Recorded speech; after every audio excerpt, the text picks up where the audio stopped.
Já vás vítám na dnešní přednášce, která je organizovaná Engineering Student Club, neboli zkráceně ESC. My jsme tým studentů, kteří sídlí tady na fakultě strojní ČVUT v Praze a během celého akademického roku organizujeme různé akce,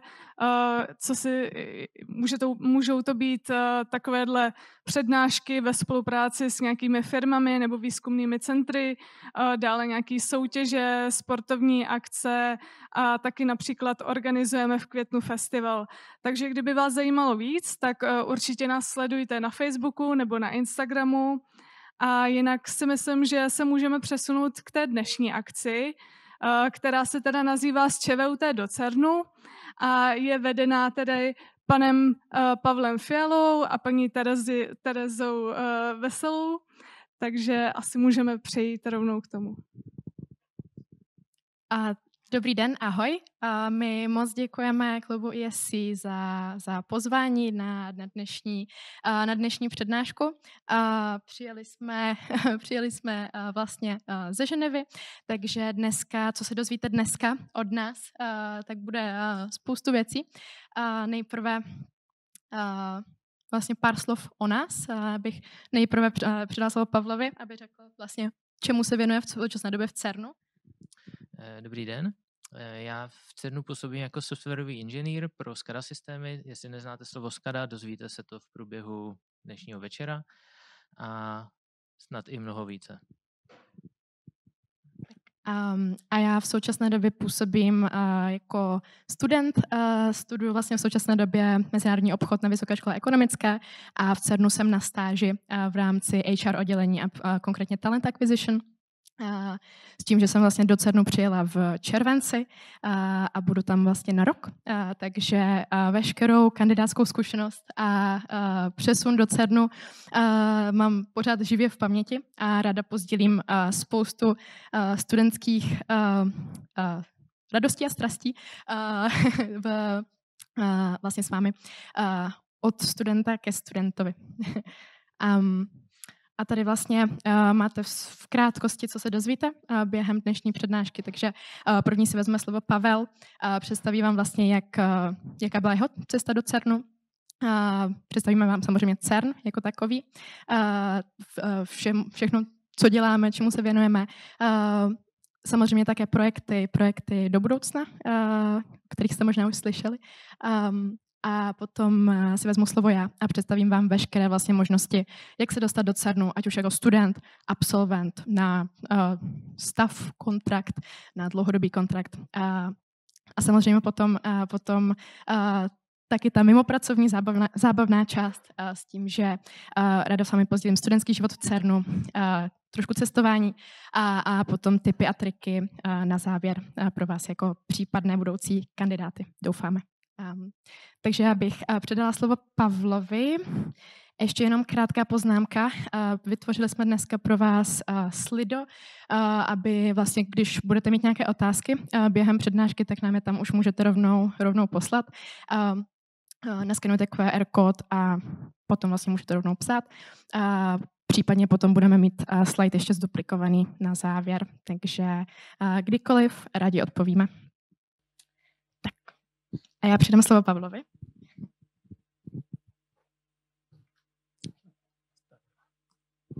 Tak něco na začátek, jak já jsem se dostal do CERNu. Původem jsem z Mostu, poté jsem studoval na ČVUT, na fakultě jaderné a fyzikálně inženýrské, obor softwarové inženýrství. Jak Tereza představila, jedna z možností, jak se dostat do CERNu, je program Summer Students. Toho jsem využil i já v roce 2010, řekněme. Jsem využil možnosti a vyjel na 2 měsíce do Ženevy. Poté jsem se vrátil na dokončení studia a, jak já říkám, potkal jsem tam svého osudového muže, který mi nabídl další místo v CERNu na 3letý fellow kontrakt. Poté mi nabídl další místo už v soukromé společnosti v Ženevě, kam jsem přešel a vydržel tam 8 let. A před 2 lety jsem se přesunul zpátky do CERNu na současnou stav pozici, což je 5letý kontrakt jako zaměstnanec. A tam teď působím, jak jsem řekl, jako softwarový inženýr SCADA systémů. Když se řekne CERN, nevím, jestli něco víte, nevíte, co si představíte. Je to několik let, už nějakých 13 let, co se objevila božská částice, Higgsův bozon. Standardní model máme i jako trička, mikiny, můžete si pořídit, pokud je někdy zavítáte k nám. A nebo okolo čeho se dneska točí veškerá komunikace, web. Byl vytvořen jedním chytrým pánem u nás v laboratoři a jak můj jeden bývalý kolega řekl, když ho navštívil u něho v kuchyni, představil mu jeho nápad, on mu řekl, že tomu nevěří a kde skončil kolega, kde skončil jeho kolega. Tak jenom, že ne všechny nápady, které zní hloupě, nikdy nevíte, co se z toho vyvine. Jinak tedy, co CERN opravdu je, tak byl založen v roce 1954. Současně, nebo faktuálně ní situaci máme 24 členských zemí, 10 přidružených členů a 67 spolupracujících zemí. To znamená, všichni členové mohou přijet do CERNu a spolupracovat na výzkumu. Založen je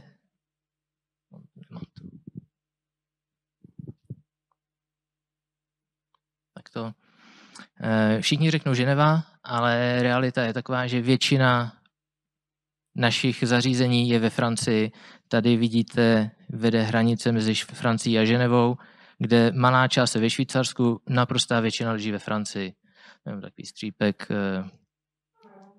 A co je naším cílem výzkumu je zjistit, jak se chová hmota, jak se chová antihmota, co bylo těsně po velkém třesku, jak to všechno vzniklo. To se snažíme různými styly výzkumy dokázat.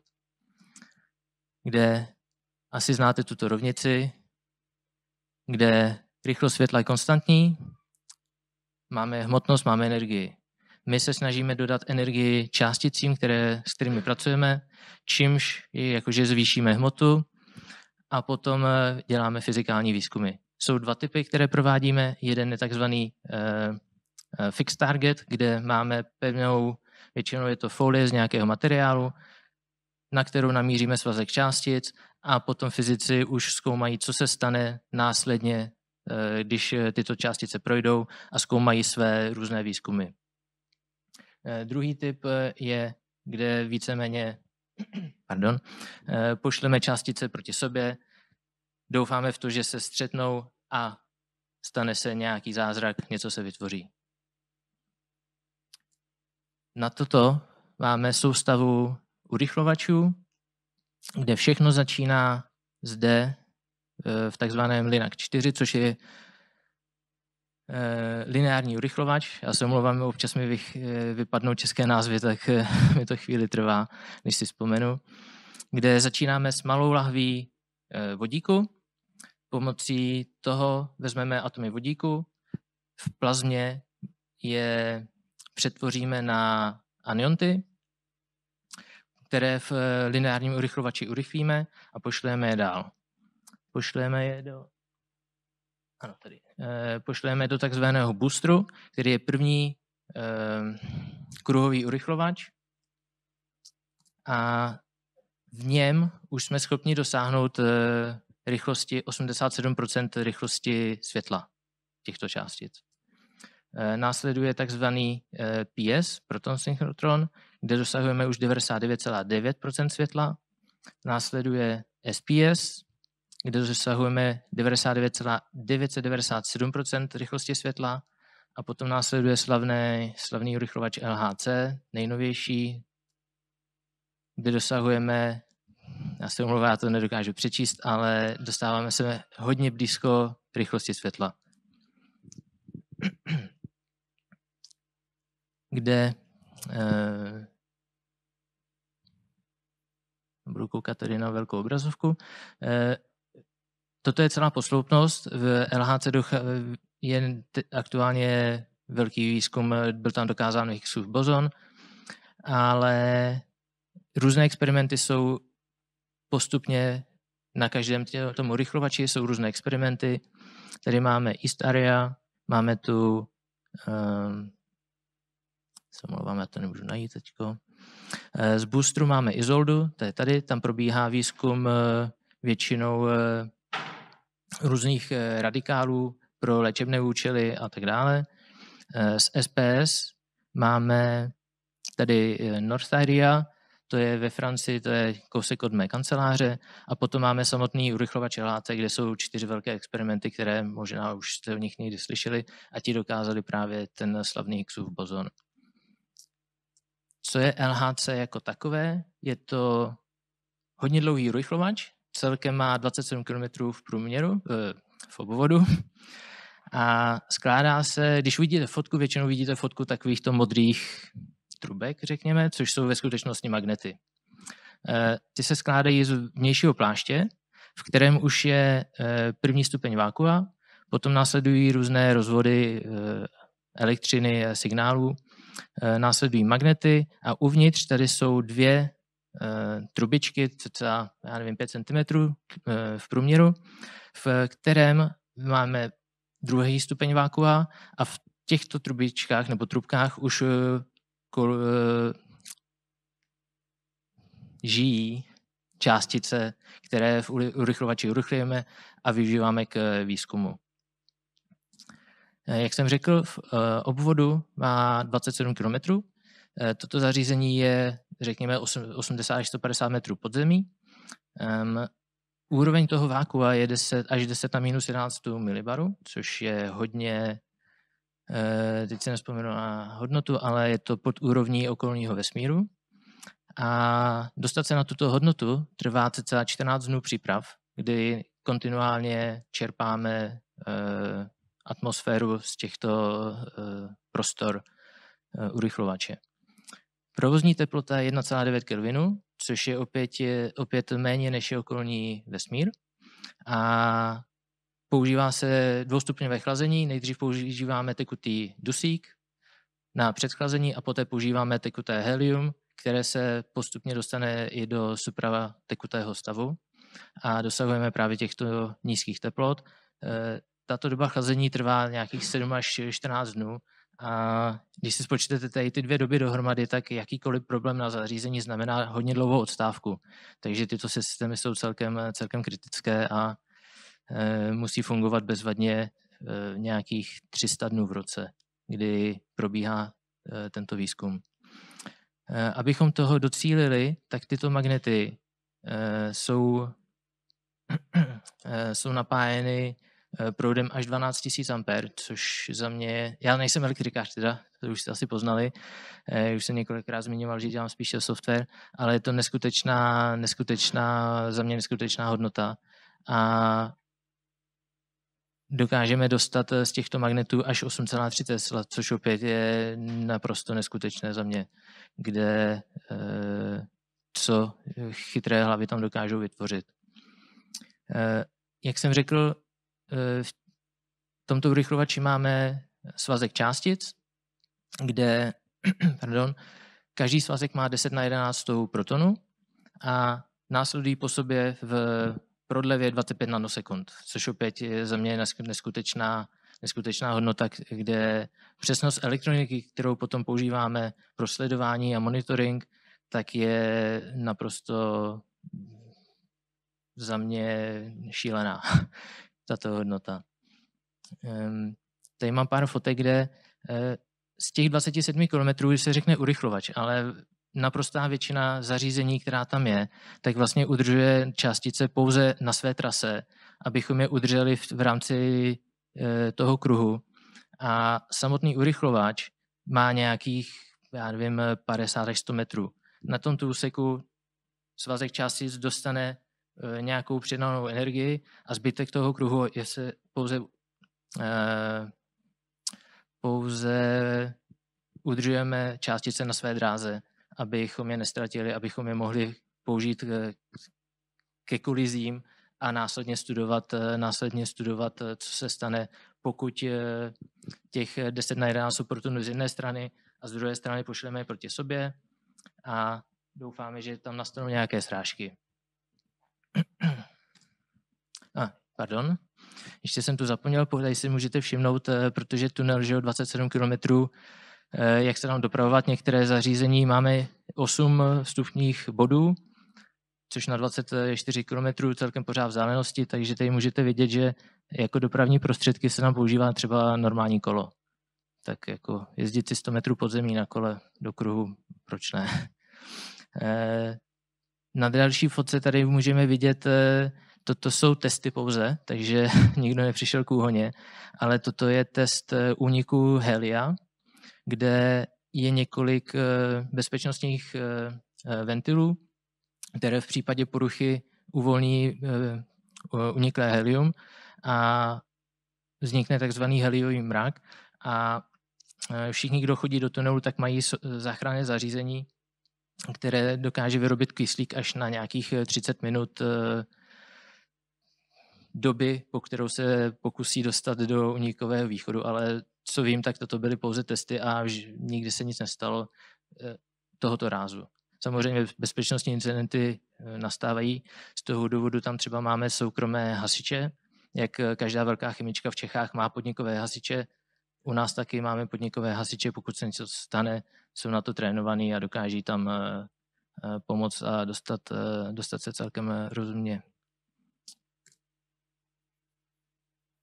Další věc, co musíme řešit, velký stroj, 24 km a jak je na sebe navázat. Kolují nám dokola svazek částic a nechceme je ztratit, protože jakákoliv interakce s okolním prostředím, ať je to vzduch, což je důvod, proč tam vytváříme vákuum, nebo interakce s povrchem toho tunelu, těch magnetů, tak tím ztrácíme částice, které můžeme použít k výzkumu. Tak musíme dokázat vyladit a napojit magnety celkem přesně, co je celkem přesně. Na 150 metrech máme přesnost 0,1 mm, na 420 metrech 0,15 mm, což za mě zase nejsem strojař, to tady asi jste od toho jiní, ale za mě neskutečná přesnost. A využívá se k tomu několik systémů. Jeden je za použití vodní hladiny a druhý je, máme natažený drát a pomocí senzoru měříme polohu drátu a výsledně magnetu. Tady to v rámci výzkumu a vylepšení urychlovače, tak je ve výzkumu a v testovací fázi aktuálně, tak je systém takzvaný FRAS, což je systém vyrovnání plně vzdáleně ovladatelný z řídícího centra.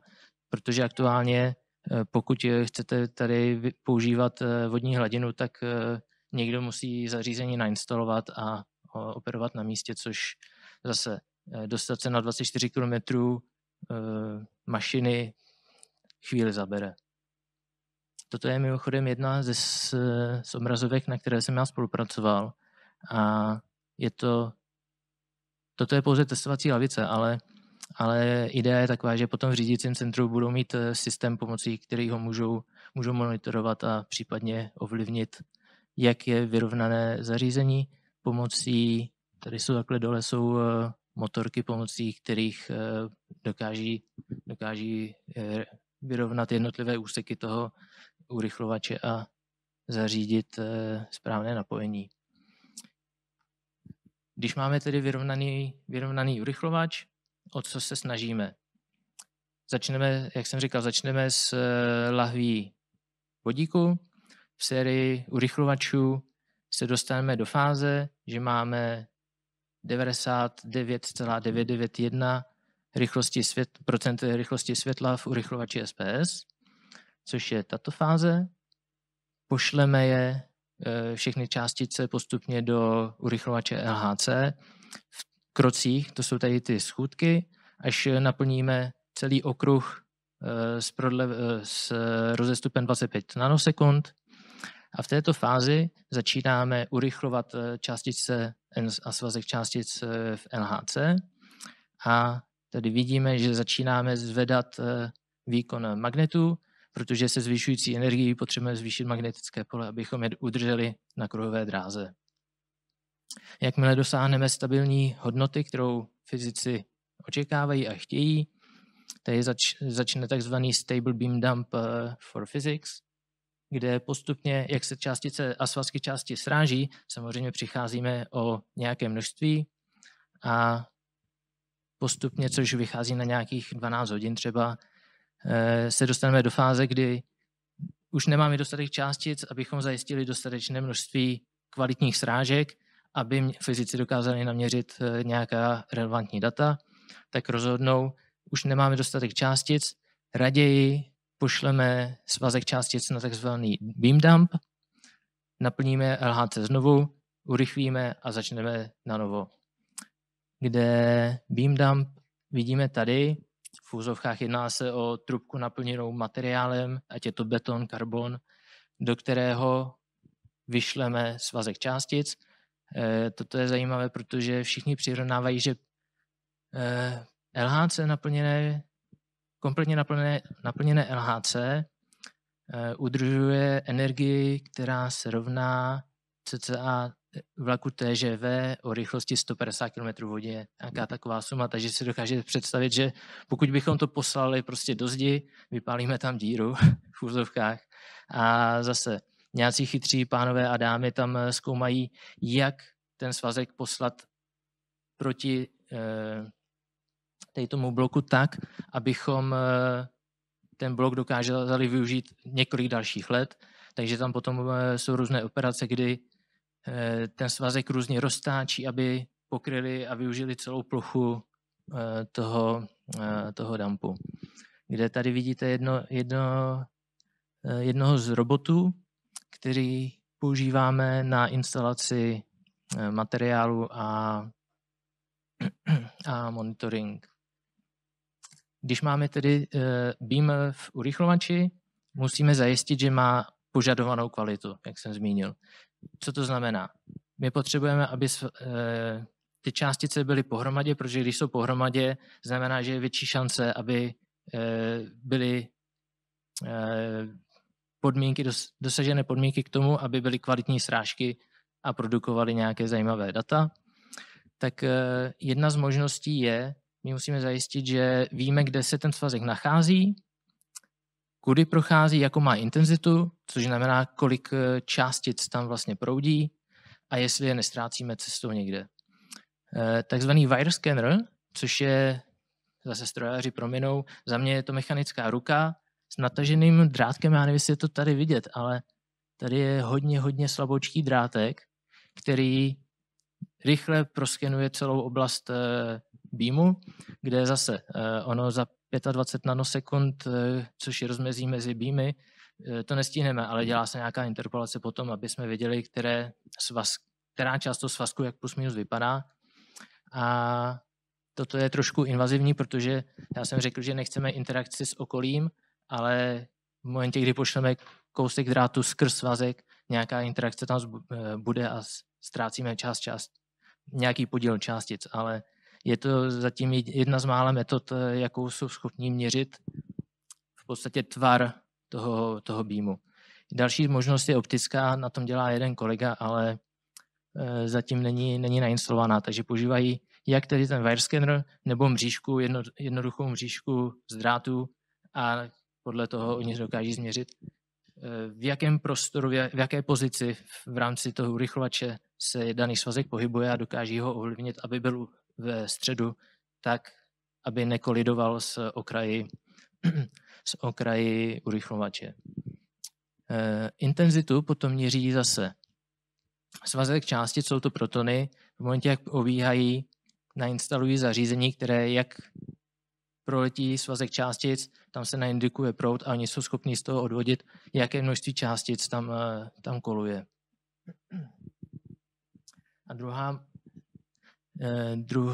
třetí zařízení, které se velmi často používá, urychlovač je pokrytý teďko nevím, myslím, že je to každý třetí magnet, tak obsahuje takový žlutý váleček, což je beamloss monitor, pomocí kterého zase monitorují, jestli se nějaké částice nestrácí v uvozovkách, nestrácí na cestě, což znamená, že oni proletí a interagují s povrchem magnetu nebo se dostanou až na ten vnější obal. a vlastně tak dokáží zjistit, jak kvalitně, na jaké trase se částice pohybují. Když se řekne CERN, všichni ví, že, nebo všeobecně se říká, že CERN našel božskou částici, Higgsův bozon a tak dále, což není pravda, protože CERN zprostředkovává infrastrukturu. Jak IT, tak urychlovač a částice. Samotný výzkum potom probíhá na experimentech. Ty jsou trošku, všechno je to spojené dohromady, ale experimenty jsou financované z jiných rozpočtů, takže jsou trošku jako samostatné. A na LHC urychlovači máme 4 experimenty. Atlas, ALICI, CMS a LHCb, kde právě Atlas a CMS tak jsou v úzovkách objevitelé Higgsova bozonu, nebo ti dokázali teorii o Higgsově bozoně.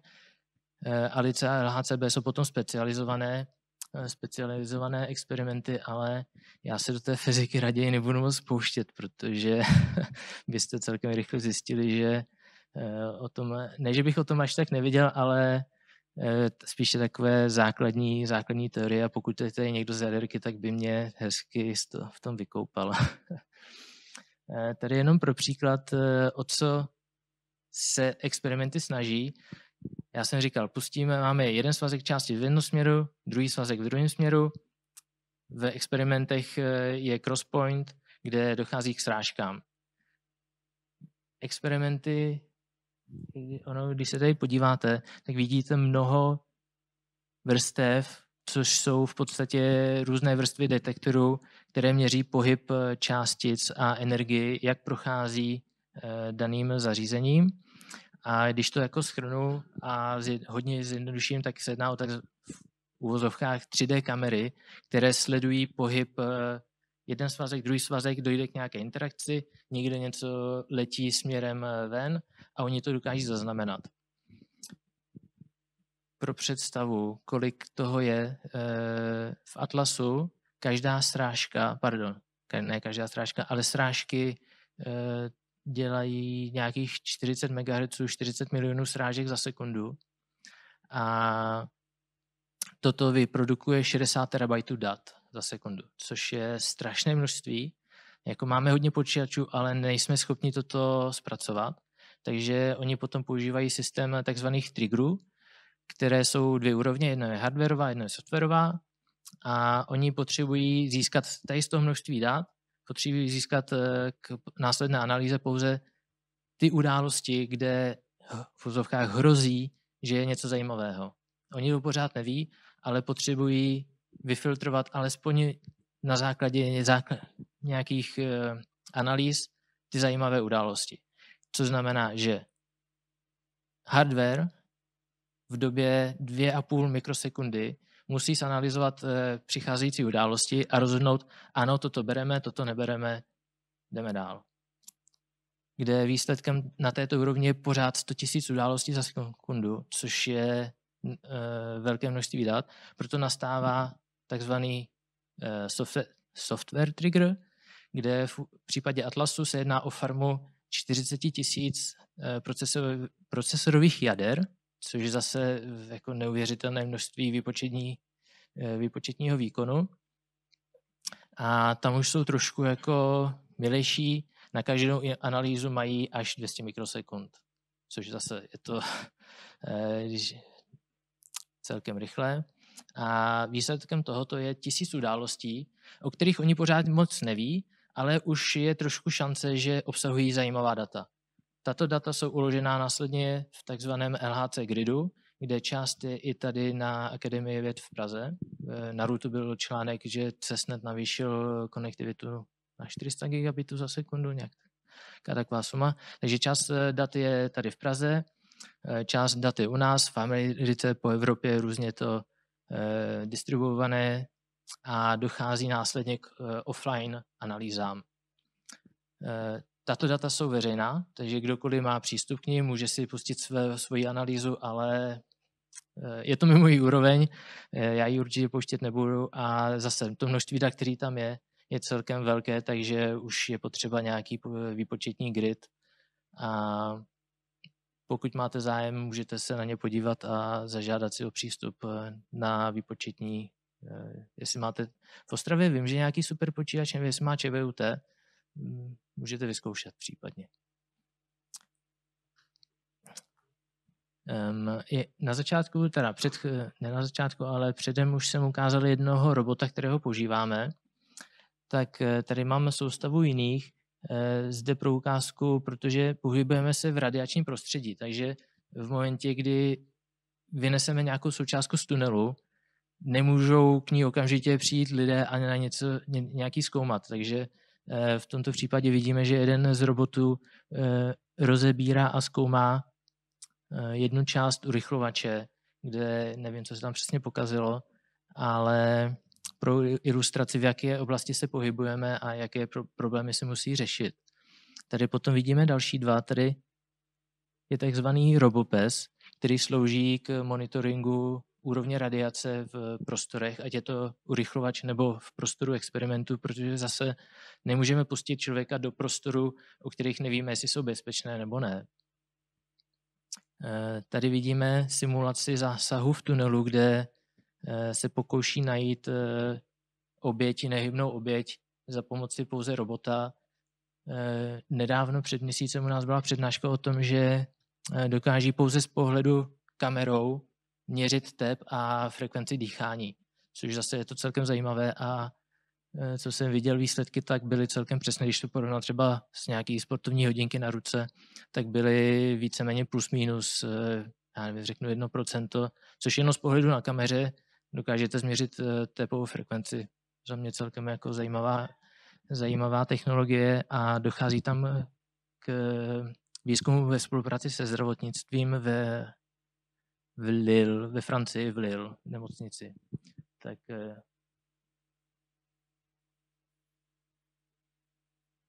ano, tak jenom pro ukázku, že nejenom na místě probíhá vývoj, ale je tam spolupráce s jinou oblastí. Zde je další robot, kde se jedná o vláček, má nějakých, já nevím, asi 10 metrů nebo kolik.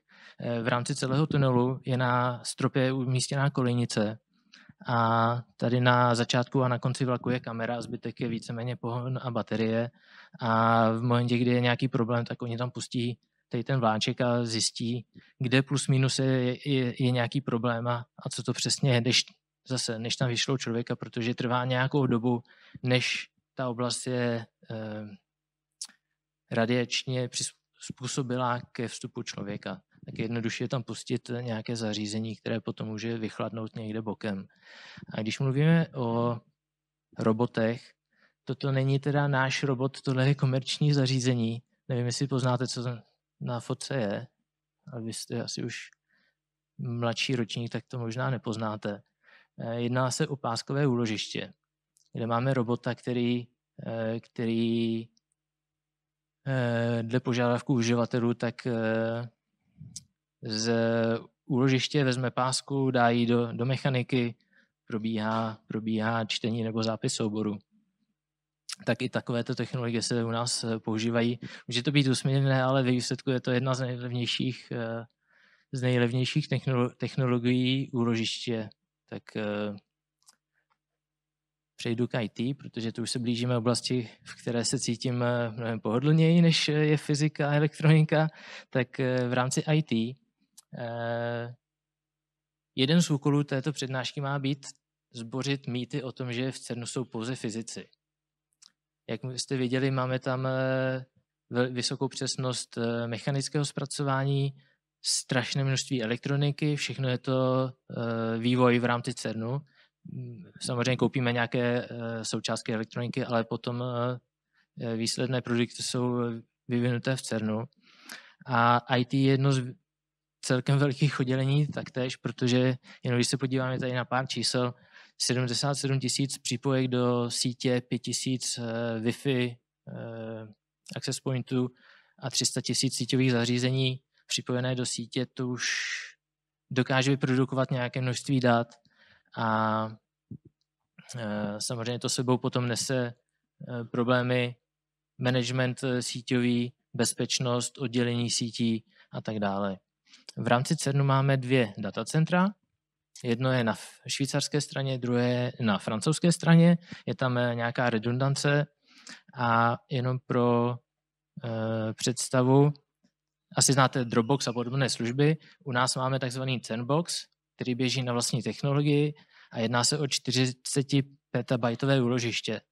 Opět, to je strašné množství dat a je tam tým několika lidí, kteří se o to starají a to už je čistě jako softwarová věc, že ano. Takže pokud je tu někdo, kdo dělá softwary, takovéhle produkty se u nás vyvíjí. A to je tedy CERNbox, který my s Terezou můžeme používat pro ukládání pracovních souborů. Soubory potom z experimentů jako takových 988 petabajtů. To je neuvěřitelné číslo a jeden z důvodů, proč máme páskové mechaniky, protože když se potom porovná cena za byte, řekněme, tak pásky prostě jsou bezkonkurenční. Celá tato infrastruktura potom vyžaduje 1 MW chlazení, opět, já nevím, jestli si pamatuje Tereza, ale myslím, že se říká, že CERN jako takový má spotřebu Ženevy, jenom pro porovnání. 1 laboratoř versus 1 město. A když jsme teda byli v IT, tak rovnou přejdu ke SCADA systémům, což je můj obor, o který se starám. V rámci naší skupiny máme 850, on to v čase roste, takže už je to možná zase trošku větší číslo, ale na konci roku to bylo 850 aplikací, které zahrnují 2400 PLC zařízení a všechno využívá 10 Oracle database clusterů. Takže celkem vysoká čísla, co to znamená. V CERNu máme 2 přípojky elektriky a potřebujeme distribuci. O to se stará takzvaný aplikace PSEN, což je dohled a řízení komplet elektrických rozvodů v CERNu. Celkem krizová aplikace, kde v momentě, kdy se něco pokazí, tak celá laboratoř je bez proudu. Což se jednou u nás jednomu kolegovi podařilo. Jedním špatným tlačítkem shodil elektriku asi na 2 hodiny v celém CERNu, tak i to se stává někdy. Z jiného soudku je potom takzvaný DCS, což je Detector Control System. To si experimenty řeší sami, ale používají naše frameworky, které my vyvíjíme, nebo konkrétně já na nich spolupracuju. A jsou to jedni z našich hlavních uživatelů. Tak oni mají Atlas a CMS, mají dohromady nějakých dalších asi 100 až 200 systémů, takže to se už dostáváme přes 1000 aplikací, které používají naše frameworky. Je další z příkladů je takzvaný Kunika Ventilation. Opět v tunelech potřebujeme zajistit správné prostředí, takže větrání, chlazení a všechno možné. Potom je tam cryo, což se stará o to, abychom dokázali dostat magnety pod 2 kelviny a tak dále. Všechno je to řízené tedy s systémy SCADA, což ve výsledku už jste asi pochopili, jsou to dohledové a monitorovací systémy, které zároveň dokáží číst a ukládat data a nějak je dostat k operátorovi ve formě grafů, statistik a tak dále. A případně oni můžou posílat příkazy do jednotlivých PLCček. Jak to vypadá? Toto je fotka z řídícího centra, kde tady ty vrchní obrazovky jsou data z urychlovačů nebo ohledně urychlovačů jako takových. Spodní systémy jsou naše SCADA systémy, které řídí a monitorují jednotlivé systémy. Takže vidíte, že těch obrazovek je tam celkem dost, klávesnic taky, v momentě, kdy se něco stane,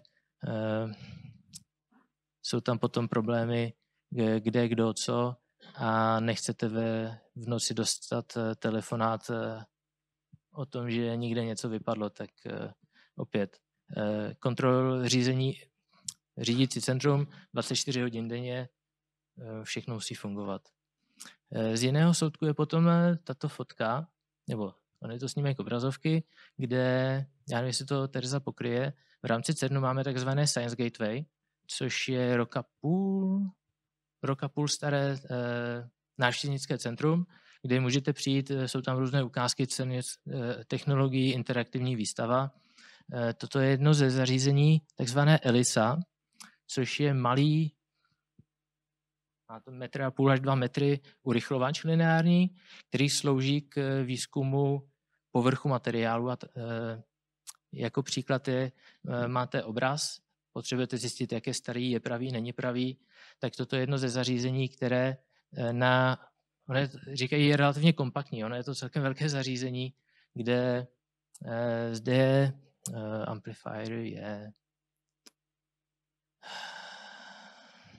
amplifier. Nemůžu si vzpomenout teďka na české slovíčko. To je zařízení, má nějakých 110 kW, válec o průměru 1,5 metru, 2 metry vysoký, dodává výkon 2metrovému urychlovači, kde tady je znázorněn proud částic, tady ten paprstek zde, to má vyjadřovat proud částic, který vyjde ven, tam se postaví nějaký objekt a opět potom jsou tu různé senzory, které dokáží zanalyzovat, od jaký materiál a předmět se plus minus jedná a dokáží to používat na ověření pravosti. Máte zlatý prstínek, je to železo, není to železo, je to pravý obraz a tak dále. Tak to jsou systémy, na kterých pracuju já konkrétně. Tady to je ještě teda, je to v rámci Science Gateway, jsou tam živé ukázky aktuálně. Takže pokud byste někdy zavítali, můžete si, myslím, že tam i nabízí přinést objekt, který chcete vyzkoumat. Můžete mít štěstí, že vás vyberou a bude tam zrovna operátor, který to bude mít na povel ten den. Toto je všechno, co máme, ale co budeme mít a na čem se případně můžete podílet, tak probíhá neustále výzkum. Aktuálně za rok nastává takzvaný long shutdown, během kterého dojde k upgradeu celé mašiny, myšleno LHC, a všechny experimenty projdou komplet novým vývojem. Jedná se o takzvané HL, což znamená High Luminosity LHC. Co to znamená? Luminozita je, kolik srážek dokážeme vyprodukovat. Teď je to na nějaké úrovni high luminosity, znamená, že budeme mít 2x až 3x tolik srážek, než máme nyní. A co k tomu potřebujeme? Je k tomu potřeba vytvořit nové magnety, na to máme testovací halu a tyto magnety jsou zajímavé tím, a já si to vždycky musím smát, že jsou to supravodivé technologie za vysokých teplot, kde vysoká teplota je 25 kelvinů. Tak já nevím, jestli 248 stupňů pod bodem mrazu je vysoká teplota, ale z pohledu technologií ano. Toto jsou nové magnety, které nahradí současné modré magnety. Museli si vytvořit vlastní navinovačku kabelů. Zde je napájení a zde je supravodič. Je to trubka o průměru nějakých, 30 cm, které dokáží napájet soustavu těch magnetů. Tady to je instalace v testovací hale a jak jsem jednou už zmínil, všechno je to in-house vývoj, takže pokud je to nějaký chytrý elektrikář, který by se do tohoto chtěl zapojit, jsou tam otevřené pozice na to nebo budou. Toto je blízká budoucnost, toto je otázka dalších 4 let. Takže vývoj samozřejmě už probíhá, protože za rok a půl už by se nějaké první kousky měly instalovat, ale je to kontinuální vývoj toto. Co už je trošku vzdálenější budoucnost, kde se bavíme o budoucnosti 20 let plus, tak jsou plány na to vytvořit nový kruhový urychlovač, takzvaný Future Circular Collider, takzvaně FCC, kde na tomto obrázku Ženevské jezero, LHC, to je tento okruh, který má 24 km, nový má mít 90 km. což je, jestli toto bylo, to, co máme teď, je neuvěřitelné, to, co plánují, už je opravdu jak z nějakého filmu. Jak jsem popisoval o tom, že dostat se na určité zařízení v 24-kilometrovém tunelu zabere nějaký čas, v rámci 90-kilometrového tunelu už všechno musí být automaticky vzdáleně ovládané, robotické ruky, všechno, protože dostat se ze Ženevy na druhou stranu, aby člověk vyměnil nějaký modul, je prostě nemyslitelné. A těch lidí nemáme dostatek. Lidí bude pořád stejně, ale budou operovat další mašinu, která bude mít prostě 90 km obvodu. To je jedna z věcí. Aktuálně probíhá studie o proveditelnosti. Bůh ví, jaký je výsledek, nebo bude výsledek, to se čeká. Další, který vypadá reálněji, je takzvaný Compact Linear Collider, kde compact znamená úvodní fázi. Opět, zde vidíme LHC, je několik fází.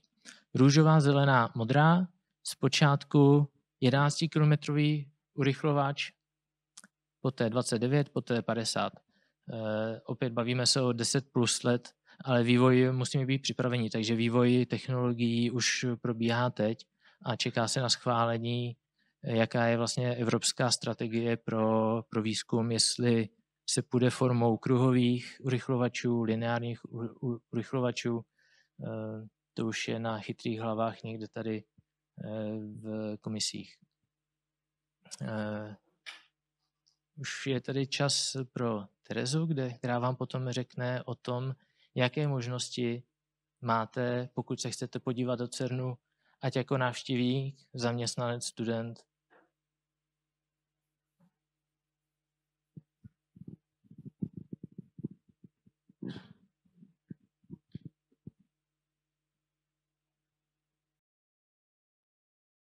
Já moc děkuji Pavlovi, protože to je přesně, jenom z tvého úseku jsem se já sama přiučila spoustu věcí a to je přesně to, co se vám v CERNu stane. V CERNu se učíte pořád. Každý den je jedno, jestli na ranním meetingu, na obědě nebo potom večer u piva, ale opravdu pořád. Takže děkuju.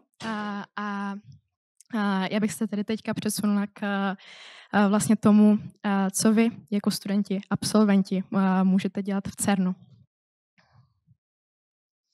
Tak a já bych ráda, abyste se teďka představili, že jste to právě vy, kdo jste vlastně na špičce v oblasti technologie, vědy, že jste to vy, kdo spolupracujete s lidmi z celého světa, učíte se od odborníků, kteří jsou v oboru spoustu let,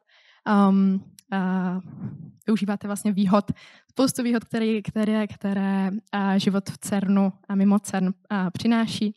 A tak je to třeba, že se zdokonalujete v cizích jazycích, protože vlastně CERN je dvojjazyčná organizace, takže můžete mluvit tak anglicky, tak francouzsky.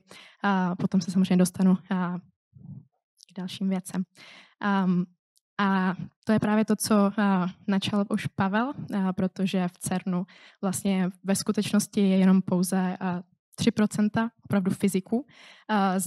Zbylí kolegové jsou z různých oblastí. Je to například robotika, informatika, komunikace, elektronika, elektrotechnika, stavební strojní inženýrství. Takže opravdu těch příležitostí je spousta. Potom tam samozřejmě máme i podporující služby, jako právě třeba administrativa, HR, právo, finance, takže pokud je tady i někdo z administrativního zaměření, tak určitě i pro vás je v CERNu místo. Já jsem toho živoucím důkazem.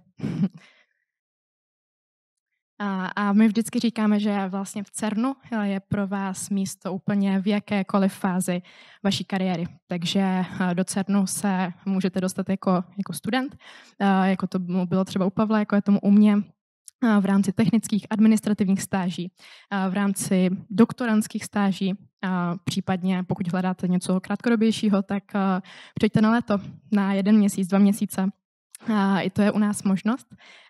A potom samozřejmě po absolvování ČVUT, tak je pro vás místo v rámci absolventských programů a těmi jsou právě Origin a Quest, ke kterým se dostanu později. máte šanci se tam dostat i na postdoktorantskou pozici, případně potom jako profesionál na ten stav kontrakt. Takže já bych se teďka krátce dostala ke každému z těch programů, abyste měli představu vlastně, co to obnáší, jaké jsou tam výhody a podobně. Takže začala bych vlastně tím naším takovým headline programem, což je Technical Student Program, s tím, že vlastně to je skvělá příležitost pro všechny současné studenty z jakéhokoliv oboru, protože ta stáž vlastně pokud přijdete, tak budete vlastně vedení CERN supervisorem, který vlastně vás provede vlastně veškerou svoji agendou, veškerým projektem, na který budete přiřazení, což v praxi znamená to, že když budu mluvit sama za sebe, tak já jsem vlastně tady v oboru pracovala v Praze 2 roky a potom jsem přijela do CERNu a během 2 měsíců jsem se naučila více než za ty 2 roky v Praze. Takže to jenom pro představu.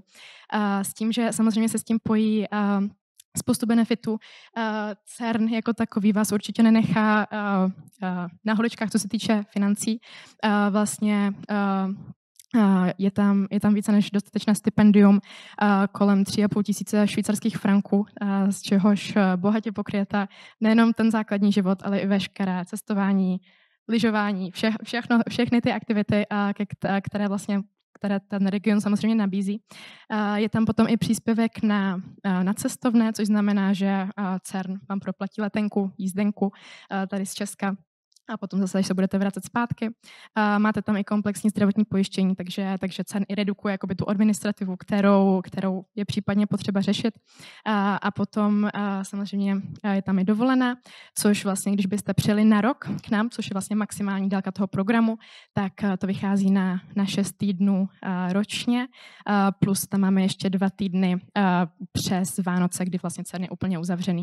Takže, což je fajn. Nikdy to není dost, ale je to fajn. Abych se dostala k tomu vlastně, pro koho je tato stáž určená, tak vlastně je to pro všechny studenty, kteří dokončili 3 semestry bakalářského studia a jsou stále studenty, takže jak pro bakaláře a inženýry. S tím, že vlastně přihlášky tak se podávají 3krát ročně. V tuhle chvíli vlastně budou přihlášky znovu otevřené v červnu s případným potom nástupem v září. Plánujeme teďka pár změn v tom programu, protože vlastně plánujeme se přesunout do průběžného náboru, což znamená, že vy se nebudete hlásit do obecného Technical Student Program, ale budete se hlásit vlastně na konkrétní roli, konkrétní projekt, takže budete mít vlastně lepší představu o tom, kam se hlásíte, jaký projekt vás může potkat potom, když budete vybráni. Tady vlastně můžete vidět i veškeré ty oblasti, kterým se můžete věnovat jako technical students. A jenom krátce k požadavkům z naší strany, tak v současné době požadujeme jenom CVčko. Dříve, když jsem se vlastně hlásila já před rokem, tak jsem ještě dokládala transkript, doporučující dopis, což v tuhle chvíli je doporučené. Samozřejmě ta přihláška bude na první pohled vypadat hnedka líp, ale vlastně ten požadavek je to CVčko.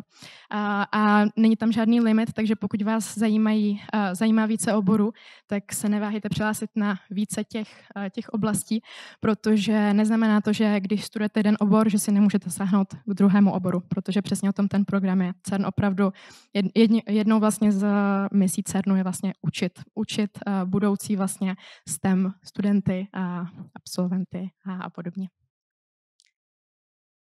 Takže tohle je vlastně ekvivalent, to Technical Student Program, a je to program, na kterém jsem v tuhle chvíli vlastně já, s tím, že velmi podobný vlastně balíček, s tím, že tam se jenom liší vlastně ty obory, takže já vlastně pro představu v současné době studuji mezinárodní obchod, hlásila jsem se zájmem vlastně o personalistiku, o HR, takže taky neznamená to, že když studujete jeden obor, musíte na stáž jenom v tom oboru. A vlastně požadavky jsou velmi stejné. Takže to pro případ, že by tady byl mezi vámi někdo třeba z Masarykova ústavu vyšších studií, upřímně nemůžu ten program více než vy nachválit. K tomu se dostaneme ještě později. Pro ty z vás, kteří třeba zvažují doktorát, tak máme Doctoral Student Program, kde vlastně otvíráme zhruba 80 pozic ročně a je to vlastně pro ty z vás, kteří by se opravdu chtěli více ponořit do toho výzkumu. Spolupracujete potom na vlastně své dizertační práci, teď jsem hledala slovo, nejenom se svým vedoucím tady z ČVUT, ale vlastně i s vedoucím z CERNu, takže je to opravdu taková krásná spolupráce. Máte tam potom i vyšší to měsíční stipendium, kolem 3900 švýcarských franků. Ještě taková poznámka, protože vlastně CERN jako mezinárodní organizace, tak vlastně neplatíme daně, takže to je také příjemný bonus. Opět tam máte ten příspěvek na letenku.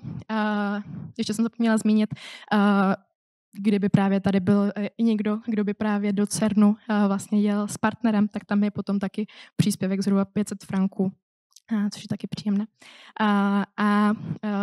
Co je vlastně potřeba k tomu, abyste byli způsobilí, tak je být vlastně zapsaní na doktorském studiu s tím, že vlastně ta délka tady toho programu tak je 3 roky. Takže takhle k tomu. A vlastně opět ty přihlášky běží takhle 3krát ročně. Zase v červnu bude se otvírat to nové kolo.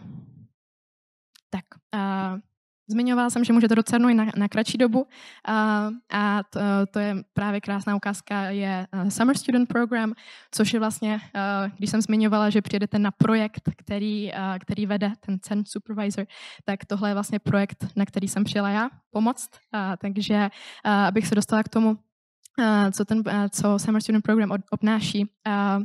Je to vlastně velmi prestižní studentský program, největší, který v CERNu máme, protože přijímáme 300 studentů na léto, s tím, že letos jsme dostali 10,5 tisíce přihlášek, takže opravdu mít v CVčku to, že jste byli summer student, je velmi prestižní. S tím, že vlastně, jak by vypadalo vaše léto. Měli byste v rámci CERNu spoustu přednášek s opravdu celebritami z toho světa vědy, technologií.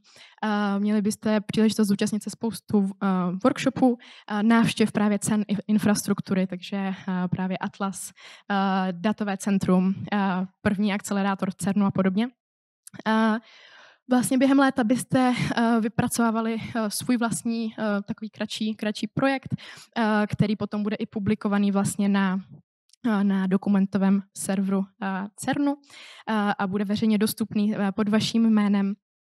Opět vlastně není to nic neplaceného, máte tam denní příspěvek 93 franků na den s tím, že vlastně jelikož si samozřejmě uvědomujeme, že třeba se s tím můžou pojít nějaké vlastně, řekněme, problémy s hledáním ubytování, tak vlastně my vám i poskytujeme možnost vlastně bydlet u nás přímo na kampusu, kde máme přímo hotel a to vlastně, když já jsem přijela v červenci do CERNu, tak vlastně kampus byl už právě plný summer studentů, kteří vlastně opravdu já sama jsem byla svědky toho, že tam vlastně budovali kamarádství na celý život. Takže to takhle k tomu a samozřejmě to taky potom přispíváme vám na tu letenku z Prahy.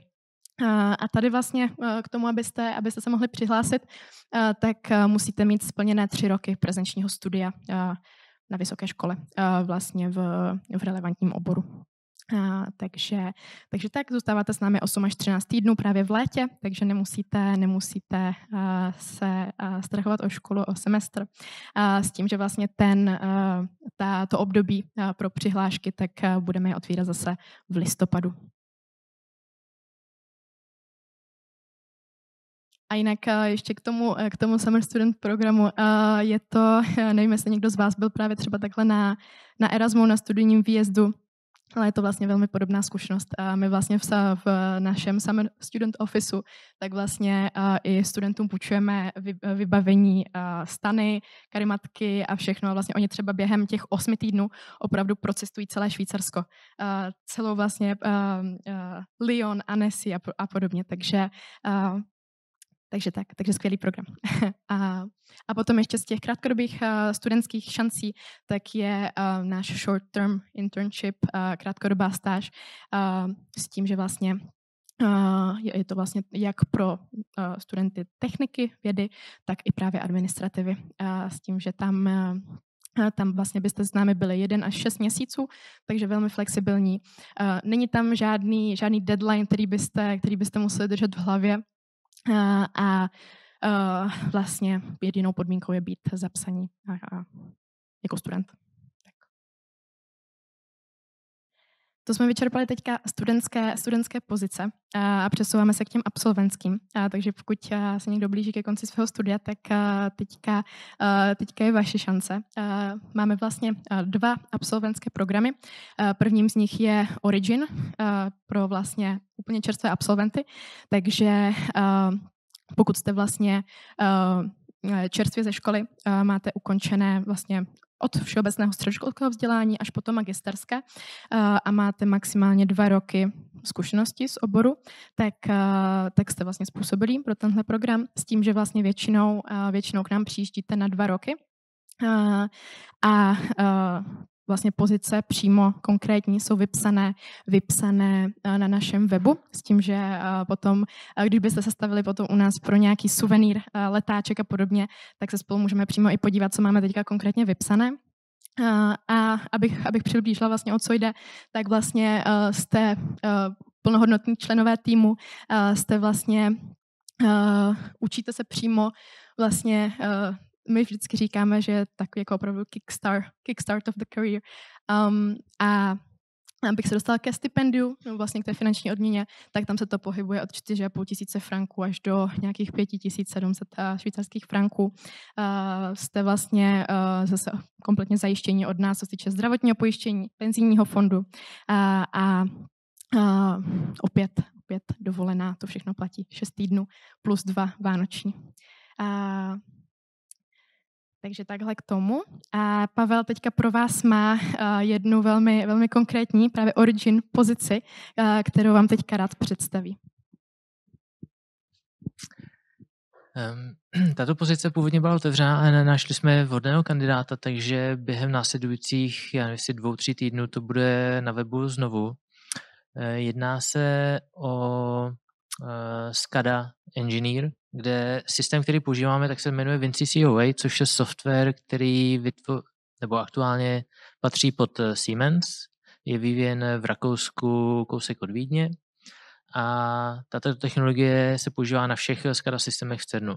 Náplní této pozice tak je částečně DevOps, částečně prototypování tady té technologie, protože, jak jsem řekl, přichází long shutdown, příští rok začíná, 3letý úsek, na konci kterého bude dalších 5 let provozu urychlovače a během této doby Vinci COA bude v nových verzích, budou tam nové nějaké featurey, my potřebujeme zjistit, co z těch nových věcí by se nám hodilo zařadit do našich systémů, takže náplní práce potom bude zkoušet tady ty různé nové věci, spolupracovat se Siemensem na nových věcech, případně ladit tam nějaké drobnosti tak, aby tyto technologie byly vhodné pro náš účel, kde jsem ještě zapomněl říct, že se Siemensem máme celkovou úzkou spolupráci, takže oni na nás celkem dají, když jim řekneme, jak případně ten vývoj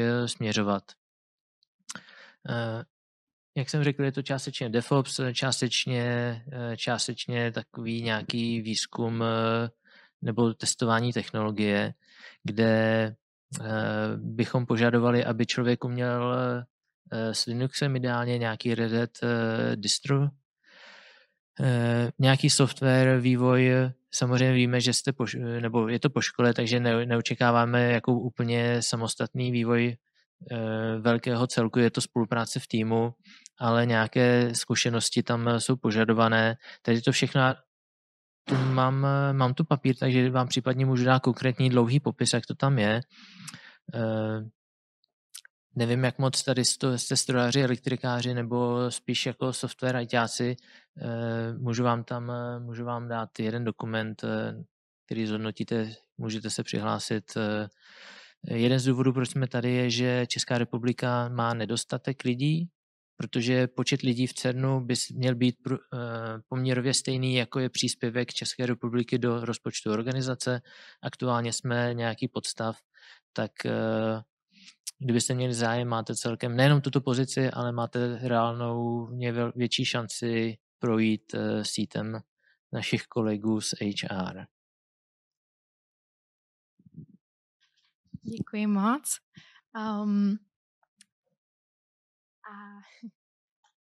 Vlastně ještě k tomu, právě tady tomu programu, kdybyste třeba na naší webové stránce nenašli ten, který by vám přímo seděl, tak vlastně máme otevřené i takzvané spontaneous applications, takže vlastně tam nám pošlete CVčko a je možné, že vlastně naopak se CERN ozve vám s nabídkou nějakého projektu. Takže to je ještě taky možnost. Druhým vlastně absolventským programem tak je ten pro zkušenější absolventy, kteří už mají vlastně za sebou 2 až 6 let zkušeností po absolvování vysoké školy. Takže to jenom takhle krátce. Samozřejmě potom tomu odpovídá zase i to finanční ohodnocení, kde se pohybujeme nad 6 000 franků. A vlastně opět platí, že vlastně pozice průběžně zveřejňujeme u nás na webu.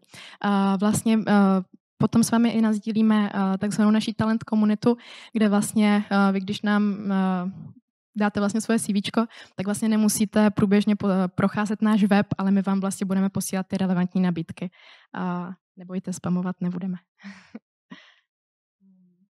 A vlastně takhle bych ještě krátce zmínila 2 poslední programy, kdy jedním z nich je takzvaný Research Fellow, což je vlastně postdoktorantský program, zase zpravidla 2 roky.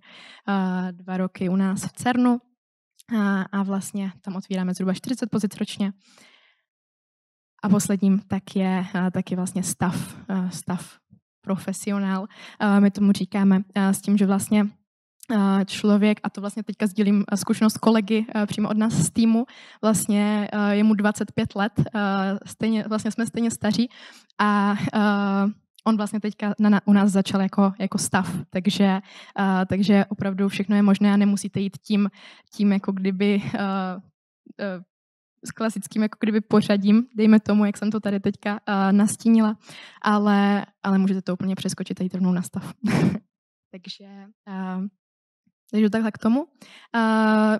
Ještě bych vám vlastně takhle přiblížila, jak vlastně to vypadá, když vlastně budete mít zájem se k nám přihlásit. Vyplníte vlastně u nás na webu online přihlášku, dodáte nám vlastně CVčko, případně když budete chtít, tak právě transkript známek, doporučující dopis, to je všechno bonus. Potom je možné, že budete s námi absolvovat videopohovor, pokud vlastně si ho vlastně vyžádá CERN, vlastně váš případný supervizor. S tím, že to vlastně si pamatuju ze své strany, kdy to bylo vtipné, protože vy vlastně nahráváte sami sebe, dostanete předem zhruba 5 otázek, je to velmi jako kdyby pořád neformální. Ptali se mě na nějaké moje pozadí akademické, vlastně jak si představuju tu svoji stáž a podobně. Takže znělo to děsivě původně, ale vlastně všechno v pořádku. A potom, když projdete tímhle, tak vlastně pokud teda je to vyžadováno, tak se dostaneme k přímo pohovoru s kolegy, s vaším potenciálním supervisorem. Teď mi tam skáče ta angličtina. A to vlastně probíhá přes Zoom, určitě nemusíte letět do Ženevy. A potom, když vlastně všechno půjde dobře, tak vlastně po tom výběru, kdy vlastně ty studentské programy ještě jsou teďka pořád vybírané přes takzvané studentské komise, tak vlastně po tom výběru vám přijde nabídka, ať už telefonicky nebo e-mailem. A to doufám teďka, že není oversharing, ale jak když jsem tehdy dostala ten hovor, ten yes hovor, tak jsem se na férovku rozbrečela štěstím na ulici. A teď tohle vlastně bylo všechno k těm programům, na které se vlastně do CERNu můžete dostat. A teď bych vám krátce přiblížila vlastně ten mimo pracovní život. CERN jako takový je vlastně takové malé město, protože my vlastně máme v rámci 2 našich kampusů, jak zmiňoval Pavel, švýcarského, francouzského, tak máme vlastně více než 700 budov. Máme tam vlastně možnost spoustu těch exkurzí, takže můžete se právě během shutdownu podívat přímo i do vlastně těch caverns, Atlasu, CMS, LHCb a podobně. To tam pak budu mít ještě pár fotek.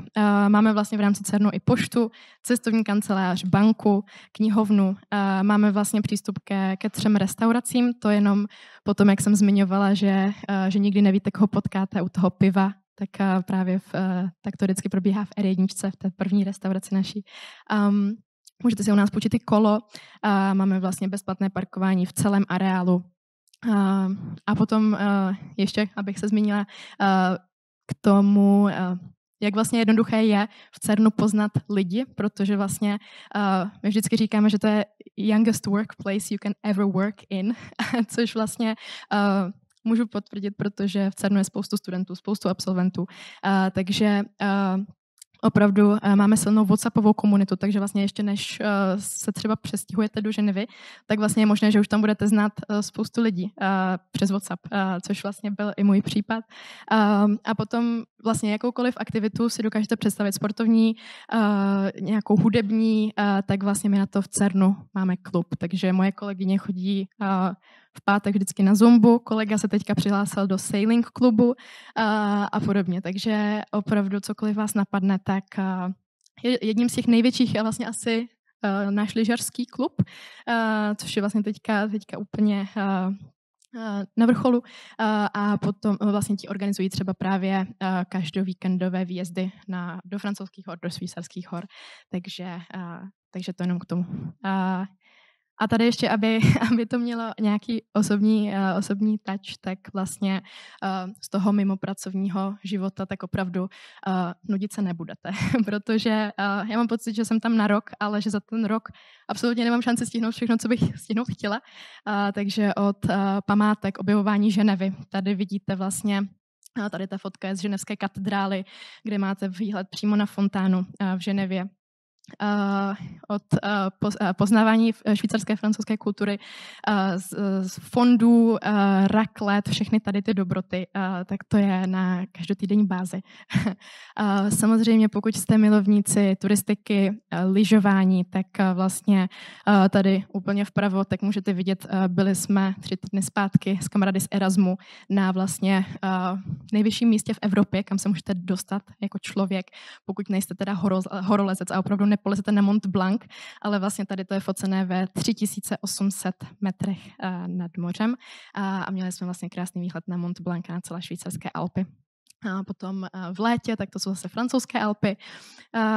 A já jsem tady zdůraznila caps lockem, jsem to musela napsat opravdu komunitu, protože v CERNu vlastně člověk, když jsem vlastně odjížděla v červenci, tak samozřejmě vám hlavou běží, jedete na rok, jak to bude, koho poznám, všechny kamarády mám tady v Praze a podobně, ale vlastně jako Češi, tak máme vlastně taky i českou komunitu v CERNu, která vlastně pravidelně pořádá různé taky akce. Měli jsme teďka ples, každý měsíc vlastně máme společné obědy právě v té R1.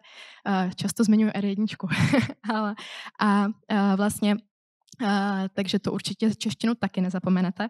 A potom samozřejmě je tam spoustu studentů z celého světa, takže tady jsme v létě byli koukat na fotbal vlastně s kolegy z Norska, Polska, Švédska, Británie. Tady potom vidíte i tamhle vlastně jedna moje nejbližší kamarádka je dokonce z Keni. takže opravdu nejenom, že poznáte vlastně lidi z různých oborů, ale opravdu vlastně z různých zemí. Když by vás omrzela Ženeva samotná, nebo ten region, tak můžete letadlem, které je 20 minut od CERNu úplně kamkoliv do Evropy, tady vlastně k tomu poznávání nových kultur, tak tamhle vpravo, tak jsme byli na kolumbijském jídle v Barceloně, kdy mě kamarád zavolal, nechceš se mnou zítra letět do Barcelony? A já říkám ano. Takže opravdu to je možné. Byli jsme se podívat v Anglii pracovně, v Krakově. Tady vlastně jenom, když vlastně vzlítnete z Ženevy, tak opravdu vidíte Mont Blanc jako na dlani z okýnka letadla. Takže rezervovat okýnko doporučuji. A vlastně tady ještě, když zmíním, to je vlastně moji současní housemates, spolubydlící s tím, že vlastně taky jeli jsme autem do Itálie na víkend. Takže těch možností opravdu je spousta. Opravdu člověk má pocit, že prožil za ten rok 5 životů. Nejenom jeden rok, ale že opravdu ty možnosti tam jsou. A vlastně tady se ještě dostáváme k CERNu jako takovému, takže jak jsem právě říkala, že když k nám zavítáte, tak máte možnost právě se podívat přímo do podzemí, tamhle vlastně napravo s mojí supervizorkou a kolegyní, tak vlastně jsme se byli podívat právě dole, vlastně v 100 metrů pod zemí se nachází vlastně ty detektory, o kterých vám podrobněji říkal Pavel, tak to jsme vlastně byli na Atlasu, tady vpravo tamhle, takhle vypadala naše obědová pauza zhruba před měsícem, kdy jsme si prostě řekli, pojďme místo oběda se podívat dolů na CMS, tak jsme šli a můžete se taky jít podívat vlastně na chodbu, kde vznikl vlastně World Wide Web. A tady právě, jak Pavel zmiňoval, tak to je vlastně to Control Center room, takže opravdu spoustu té infrastruktury a člověk si pak opravdu v těchto momentech uvědomí, čeho je vlastně součástí. Takže tak. A jak jsem vám zmiňovala summer studenty, ty nejvíc fun studenty, které v CERNu můžete potkat, protože opravdu stihnou za to léto úplně všechno, tak to jsme s nima byli v červenci právě na Antimatter Factory se podívat. Takže to jsou ty možnosti. A tak nějak na závěr bych se s váma chtěla podělit o pár tipů z toho podkobercového HR pohledu s tím, že jak jsem zmiňovala, tak vlastně tam máte i QR na tu naší talent komunitu, což vlastně, abych to tady ještě jednou přiblížila, tak vlastně vy tam vyplníte vlastně jenom svoje jméno, dáte nám svoje CVčko, abychom měli představu vlastně, kdo jste, co děláte, o co se zajímáte a nemusíte potom lustrovat náš web pravidelně, ale vlastně my vám potom ty nabídky, které by byly relevantní vašemu profilu, tak vám je přímo posíláme, což je určitě fajn možnost. A teď k těm typům a trikům. Sama vlastně jsem od toho července, vlastně jak jsem říkala, že jako student se dostanete k opravdu spoustě vlastně věcí, projektů. Taky, když se vám úplně přiznám na rovinu, tak před 2 rokama bych vůbec neřekla, že bych zvládla třeba prezentovat před tolika studentama. Takže to je taky vlastně to, co vás vlastně CERN naučí. Dá vám tu zodpovědnost, ale zároveň vám vlastně dá veškerou podporu, kterou potřebujete. Takže teď jsem se úplně zakecala. Každopádně, když budete k nám podávat přihlášku, tak máte tam vlastně možnost nám vlastně nechat vzkaz, kde spoustu kandidátů vlastně zmiňuje CERN je moje vysněná práce, což je super a my jsme za to rádi, ale slýcháváme to opravdu často. Takže vlastně, když byste se hlásili na ten studentský program, absolventský program a podobně, tak vlastně spíš nás zajímá, co byste se vlastně chtěli naučit opravdu. Co je to, co vlastně k čemu se chcete šáhnout, do čeho chcete skočit po hlavě. Já jsem tehdy byla tak nervózní z nějakého public speakingu, že jsem tam napsala dejte mě webináře, dejte mě možnost prezentovat a podobně, pošlete mě na kariérní veletrhy a opravdu CERN vám tu příležitost dá. Takže čím specifičtější budete, tím lépe a vlastně ta přihláška bude taková jakoby jedinečná. Takže tak. Druhá věc, buďte upřímní a teď, když konkrétně třeba zmíním tu francouzštinu, o tom jsme se ještě nebavili, tak vlastně CERN jako takový je dvoujazyčná organizace, ale vlastně v té přihlášce za sebe nemusíte dělat C2 francouzštináře, pokud jste francouzsky nikdy nemluvili. Není to nic, co by ovlivnilo vaši přihlášku. Je to bonus, ale pokud vlastně francouzsky nemluvíte, tak vlastně CERN vám zaplatí kurzy, dá vám možnost vlastně chodit na kurzy 2x týdně, 3x týdně, jak se vám to bude hodit. Je to v rámci pracovních hodin, což je fajn. A vlastně pokud máte zájem se třeba ten jazyk naučit, domluvit se v obchodě a podobně, tak určitě to je taky možnost. Takže tak. A teď, pokud používáte ChatGPT, když posíláte CVčko, motivák a podobně, tak ho používejte chytře, protože od toho července jsem viděla spoustu přihlášek, kdy kandidáti zapomněli vyplnit takovou tu závorku insert your name, insert your university a podobně. Takže opravdu tím naším cílem je vidět vás, nevidět toho robota, ale ujistěte se, že opravdu vidíme tu vaši osobnost. Takže tak. A ještě to je právě jeden z těch mýtů, který jsme právě dneska přijali zbořit.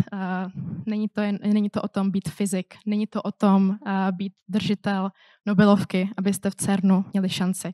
Já sama jsem o CERNu a o tom, že bych tam mohla pracovat, stážovat jako admin student, ještě před 2 rokama vůbec nevěděla. Takže vlastně pro spoustu i mých vlastně kolegů, jak jsem říkala, technical studentů a podobně, je CERN první pracovní zkušeností. Nemusíte mít opravdu 5 let zkušeností, jo, není to vůbec podmínkou.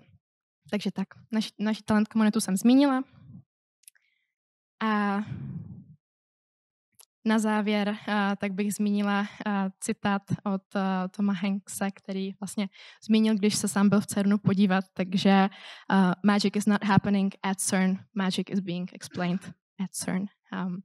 Takže takhle opravdu na závěr. A teď bychom rádi dali prostor vám. Pokud máte jakékoliv otázky, tak buď jestli jste nějakou nám poslali během našeho času tady, nebo máte šanci ještě teď. Rádi zodpovíme s Pavlem a s tím, že samozřejmě se můžete i hlásit. Budeme rádi. Povídejte. Dobrý den.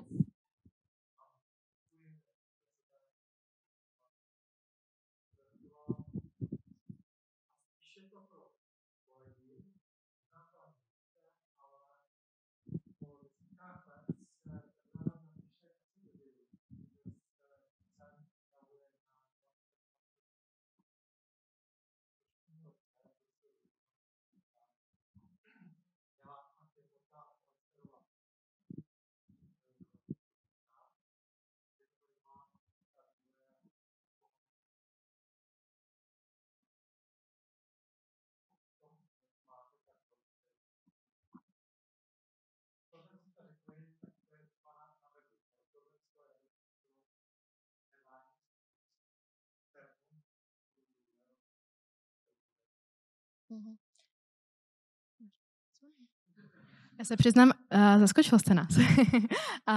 Ale takhle. Pokud bychom neodpověděli hned na místě, tak si moc rádi vezmeme váš kontakt a informace s vámi můžeme sdílet, ať už potom tady po přednášce nebo jakýmkoliv jiným způsobem.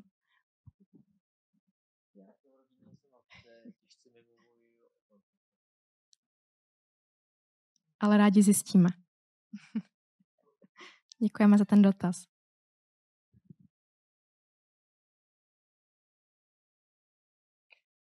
Jo.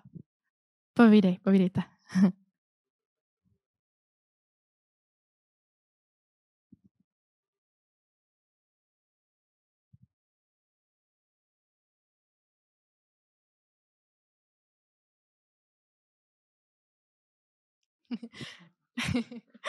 Určitě. Děkujeme za ten dotaz. Co se týče toho stav, tak vlastně, když se potom zastavíte tady u nás u stolku, tak se spolu můžeme rovnou podívat vlastně na tu webovku, co vlastně teďka konkrétně je vypsané. Nevím, pokud jste na LinkedInu, tak rada pozdílím LinkedIn. Mám ho i speciálně v modré barvě, ten QR kód, aby jsme ladili s CERNem. Takže ráda určitě poskytnu nějaké tipy potom třeba přímo i na tu konkrétní pozici, kdybychom spolu rovnou něco našli. Samozřejmě, ačkoliv, jak jsem zmiňovala, sama dělám studentský recruitment, tak vlastně v týmu máme spoustu kolegů, kteří dělají ten stav, takže i tam můžu předat kontakt a kdybyste měli jakékoliv dotazy, tak tam rádi.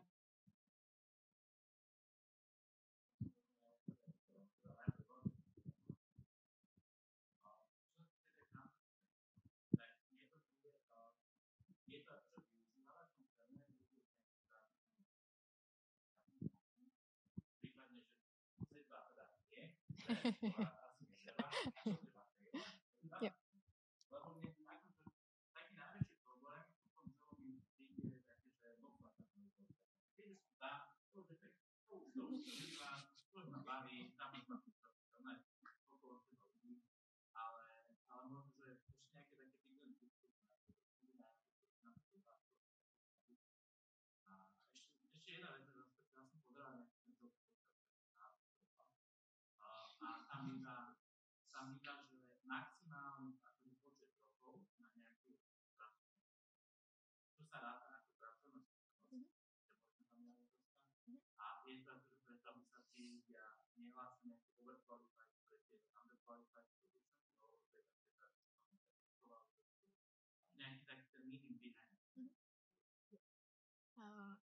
Asi francouzštinou. A já vezmu tu druhou otázku.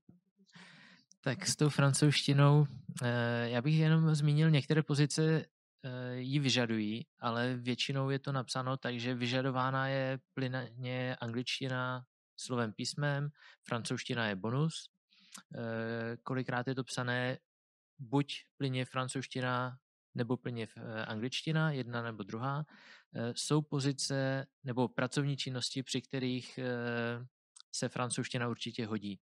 To jsou chvíle, kdy většina techniků tam jsou místně Francouzi a v momentě, kdy jdete do tunelu instalovat nějaký kabel a musíte tomu technikovi vysvětlit, co vlastně chcete vytvořit na místě, tak slyšel jsem takové historky, že to šlo přes 2 prostředníky, aby se to přeložilo do správné řeči.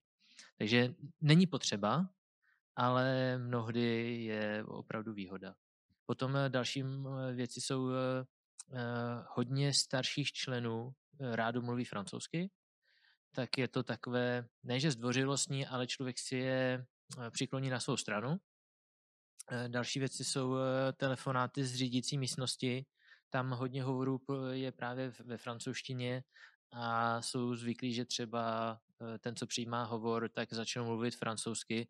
Oni umí anglicky, že když jim člověk jako řekne a požádá, aby přepli, tak oni přepnou, ale prvotní řeč pro některé pozice je francouzština, ale jak řekla Tereza, vyžadováno to, pokud to není jedna z mála pozic, kde to je vyloženě specifikováno, tak vyžadováno to není. Myslím si, že v přihláškách prvotně to není vyloženě filtr, ano, ne.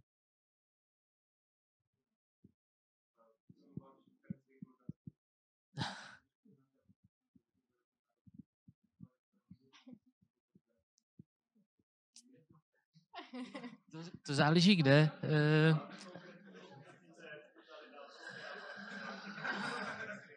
Dobře. Třeba v R1, jak už tady Tereza zmiňovala, je tam jedna Slovenka, tak u té to projde v místním jazyce, u vás konkrétně ve slovenštině. Ano, je pravda, že jak Tereza zmínila, dokázat si říci v obchodě o věc, kterou chcete, tričko, kalhoty, to je celkem zážitek. Musím říct, že se to zlepšuje. Za tu dobu, co tam jsem, tak zajel jsem si na nějaký výlet na jih Francie. Zastavil jsem uprostřed Francie koupit si kraťasy, protože jsem je zničil. a s mojí tehdy téměř neexistující francouzštinou jsem se pokusil komunikovat a oni si uprostřed Francie maličké městečko a to mi zbořilo všechny mýty, protože celý obchod na mě začal mluvit anglicky. A to jsem nečekal. Jako v okolí Ženevy se to nestává tolik. Na švýcarské straně je spíše možnost, že se s vámi budou bavit anglicky. Tím, že tam je hodně místních zaměstnanců právě v restauracích, trojka je na tom možná ještě horší, tam jsou opravdu všichni Francouzi, tak tam dokázat zaplatit v momentě, kdy nefunguje karta a paní se snaží vysvětlit, že karta nefunguje, ať použijí jinou nebo něco. Je to rukama nohama potom, když člověk neumí. Ještě se k tomu můžu doplnit. My vás rádi doporučíme té slovenské tam kolegyně v té R1, že budete chodit jenom k ní. Ne. Ne, já teda k ní chodím taky velmi ráda, takže tak to tam pak bude mít frontu nás. Ale já jsem ještě chtěla doplnit vlastně k té francouzštině jako takové, že vlastně opravdu já vlastně jsem ty kurzy francouzštiny absolvovala sama, teďka ten minulý semestr, jako kdyby. A vlastně bylo to super, protože jednak nejde to z vlastní kapsy a vlastně člověk pak přesně, když v tom prostředí žije a dokáže pak třeba pár těch vět dohromady dát, nebo třeba říct bonjour a pak pokračovat anglicky, i to je jakoby taky jdete nějak naproti. Takže já vždycky, jako když píšu pracovní e-mail a přijde mě francouzsky, tak to hodím do překladače. Začnu bonjour, pokračuju anglicky a au revoir a works as well. Takže určitě, a teda ještě z mojí osobní zkušenosti, já vlastně jsem tu francouzštinu opravdu chtěla potrénovat, takže vy jako máte vlastně možnost bydlet na švýcarské straně nebo na francouzské straně, s tím, že ještě švýcarská francouzština má nějakých pár specifik, ale vlastně moje vlastně landlady, u které bydlím, tak vlastně je vlastně z Francie, takže já vlastně doma opravdu maximalizuju, snažím se opravdu mluvit francouzsky a je to třeba taky způsob nějaký takový neformální, který vlastně taky pomůže člověku a pak přesně je to jednodušší, ale určitě, a to jsem chtěla říct ještě k těm přihláškám, není to specifikum, nebo není to něco, když prostě ta francouzština v tom CVčku nebude. Určitě to není požadavek. U studentů vůbec ne, u absolventů vůbec ne. Jo, takže určitě francouzština se nebát.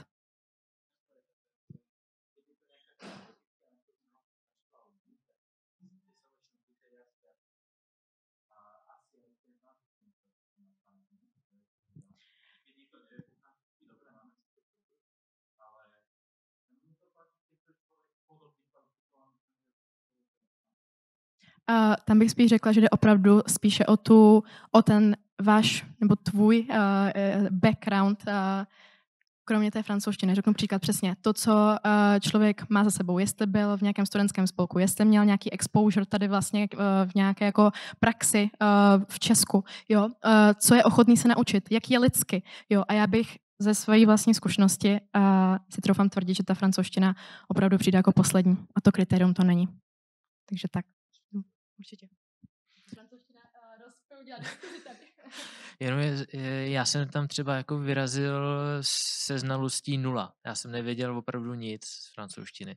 Tak určitě to není problém a třeba tu pozici, kterou jsme hodnotili, tak jestli člověk umí francouzsky nebo ne u nás, nebo konkrétně software IT, je v podstatě nulová. To opravdu až potom třeba elektronici, kteří opravdu potřebují, aby ten dotyčný jejich kolega potom něco dokázal nainstalovat nebo vysoustružit podle jejich představ, tak tam už to může být plus, ale neřekl bych, že to je opravdu nějaká podmínka, která rozhoduje. Ještě jestli můžu doplnit teda úplně poslední věc, tak vlastně je to i o tom, jaké ty vlastně máš to nastavení vůči tomu. spoustu mých kamarádů třeba je z Británie a já říkám, naučte mě nějaký britský slang, prostě něco, co přesně nebude taková ta slovníková angličtina. Takže jsem se začala dělat seznam a oni se vždycky hrozně smějí, protože samozřejmě člověk proto nemá cit a použije to v nějaké úplně jako random situaci. Ale asi tak k tomu. Takže ty jazyky opravdu, cokoliv ty si z toho chceš vzít, z toho času v CERNu, tak to si z toho vezmeš. A teďka ještě k té tvojí druhé otázce ohledně vlastně té maximální pracovní teda zkušenosti. Overqualified, underqualified. Jestli to teda dobře chápu, tak se vlastně případně bavíme o té absolventské pozici, kde vlastně je, dejme tomu, ten požadavek být absolvent s maximálně 2 roky té relevantní zkušenosti. S tím, že bych to přiblížila, tak vlastně ta relevantní zkušenost je, že pokud člověk studuje IT a vlastně po škole, řeknu příklad, rok pracoval, a teď to úplně přeženu, rok pracoval v IT a pak vyhořel a šel pracovat do Billy, tak vlastně ta relevantní pracovní zkušenost je ten rok v tom IT. Takže vlastně tam my to vlastně tak nějak sledujeme kvůli tomu, aby právě, když by se nám přihlásil kandidát s vlastně více zkušenostmi, ale přihlásil by se na Origin, na ten program pro ty vlastně čerstvé absolventy, tak abychom mu řekli, koukni, máš prostě víc zkušeností, je možný, že ten projekt, který by tě byl přidělený na Originovi, by pro tebe nebyl zajímavý. Takže tu přihlášku ti jakoby vrátíme, přihlaš se k nám na Quest, jo? Přihlaš se k nám na ten vlastně odpovídající, jakoby, aby ten tvůj profil, tvoje zkušenosti odpovídaly profilu toho projektu a to náročnosti projektu, toho, co ty se můžeš právě v CERNu naučit a podobně. Takže doufám, že takhle jsme odpověděli oba dva. Jo. Dobroš. Jestli nemáte nějakou otázku z publika zatím, tak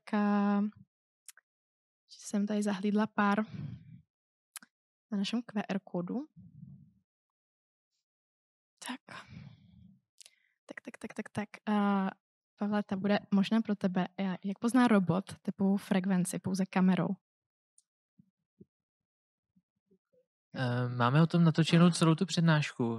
Co si z toho pamatuju, já se zeptám, jestli potom můžu nasdílet nebo ne, protože to nebyl můj výstup, bylo to v rámci jenom semináře, což je další věc, kterou v rámci vzdělávání tam každý pátek pořádáme BE seminar a tam se sdílí, kdo na čem pracuje.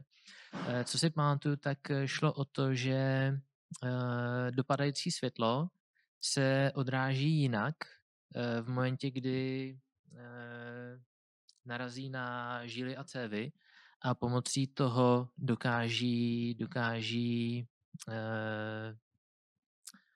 zjistit tepovou frekvenci.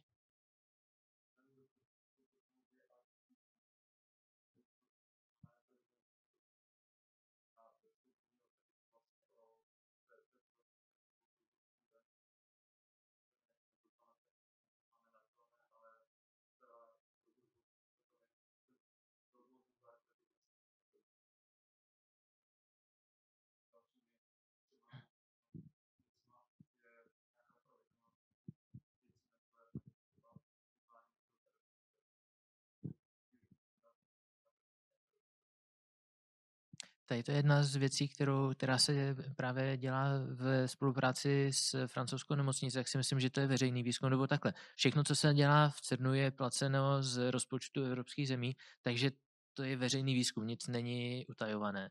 Možná nějaké politické diskuze na councilu.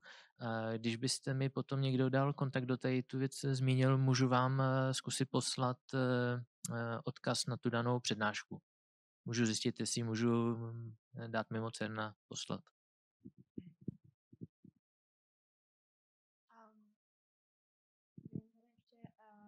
Dvě otázky na sebe, respektive oni jsou velmi podobné.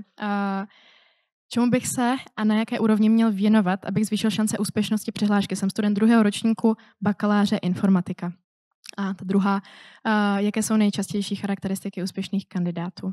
Tak vlastně Děkujeme za ty otázky.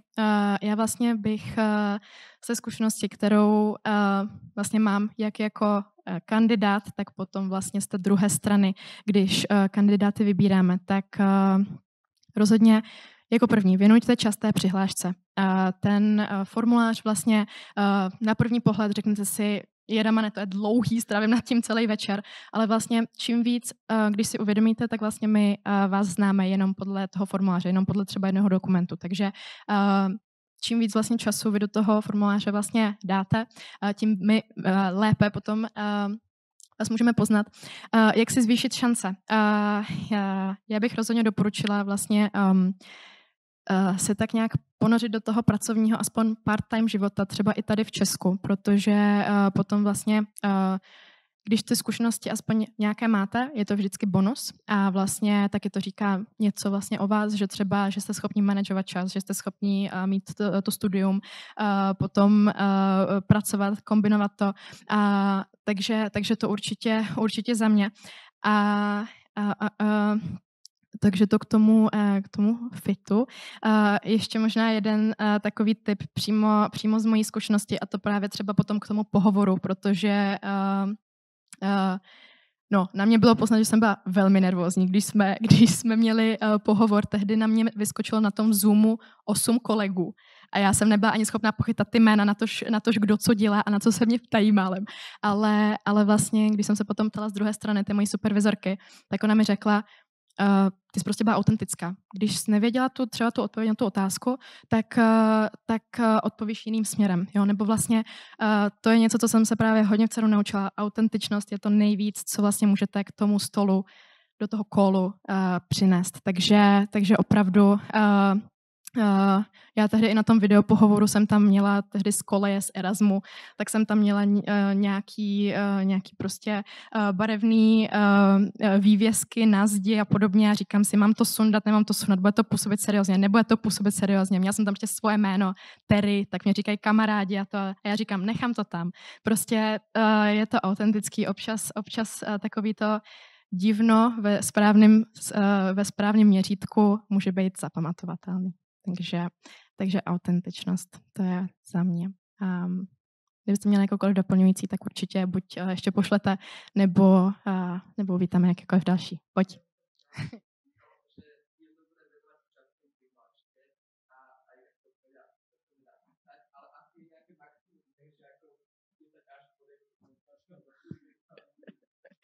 To bych ti poděkovala. Ne, určitě když vlastně, jak jsme zmiňovali třeba ty dokumenty, že teďka v tuhle chvíli je povinné jenom to CVčko. Za sebe bych doporučovala u toho studentského programu. Předpokládám, že ta otázka byla od tebe. Tak vlastně hoď tam i ten transkript, hoď tam i ten doporučující dopis. Jestli vlastně s nějakým profesorem se znáš líp, tak vlastně já věřím, jako pevně věříme tomu, že profesoři a vlastně tady vlastně z té akademické sféry, takže podpoří vlastně takovéhle příležitosti. Takže jít do těch dokumentů, pokud třeba už pracuješ nebo plánuješ pracovat, nech si napsat doporučující dopis i z té brigády třeba. Jo, je to zase něco navíc. A vlastně, a ještě, a to právě říkal Pavel, ale teď vlastně je opravdu dobrý moment pro Čechy a obecně vlastně jakoby vlastně kandidáty z Česka, z českých univerzit a podobně se přihlásit, protože z těch důvodů, co zmiňoval Pavel, tak vlastně i proto jsme my tady, aby jsme zvýšili trošku to povědomí. Takže tak, 10 stránek ne, ale můžu taky nabídnout. Jestli máš LinkedIn nebo tak se můžeme spojit a ráda na to CVčko mrknu a můžeme to prokonzultovat. Takže tak. Z té technické stránky věci limit tam je nějakých 2000 nebo 2400 znaků v těch polících většinou. Tak ano, co jsem procházel právě na tu naší pozici, kde jsme nakonec nikoho nevybrali, tak ty odstavce některé byly hodně dlouhé a neříkám, že jsem se naučil rozpoznávat generovaný text, ale byly tam nějaké znaky, které už vizuálně jsem jako zjistil, kde když Siemens ETM, člověk by to asi sám nenapsal a když se tam opakuje všechny klíčové slova v jedné větě, tak opravdu bych doporučil spíš to napsat sám a já osobně jsem to ocenil. když to bylo psáno rukou, než generováno. Máme tady poslední otázku, technickou. Byla zmíněna proměnná hloubka celého LHC, stejně taky možnost vidět na jednotlivých detektorech jejich náklon. Mohli byste zmínit důvod, proč tomu tak je? Tak, co jsem ještě zapomněl zmínit, zapomněl jsem mnoho věcí, ale tohle je jedna věc, která se tomu týká. Celý ten tunel není v rovině, ale on celý ten tunel sám o sobě je nakloněn. A to je z důvodu toho technických, když to budovali, tak v době hloubení bylo podloží takové, že to vybudovali trošku nakloněno a kompenzuje se to potom vyrovnáním samotné mašiny. Kde ty detektory, možná to bylo spíš zkreslení fotek, ty detektory sami o sobě budou zarovnané v rámci té beamliny. Tak ty už budou víceméně rovně, ale ten tunel jako takový opravdu je nakloněný, ale mašina už je potom v rovině. A nebo ještě jeden, jestli můžu, já to koukám tamhle na pána, nevím, odkud ten dotaz přišel, ale on samozřejmě, jako když je to 80 až 150 metrů, co tam nebylo vidět, tak Ženevské jezero je nějakých, já nevím, jestli 450 metrů nad mořem, celkem to stoupá směrem k horám a tam už jenom na 10 kilometrech se udělá nějakých 150-200 metrů výškových čistě na povrchu, tak i tohle to tam trošku hrálo roli.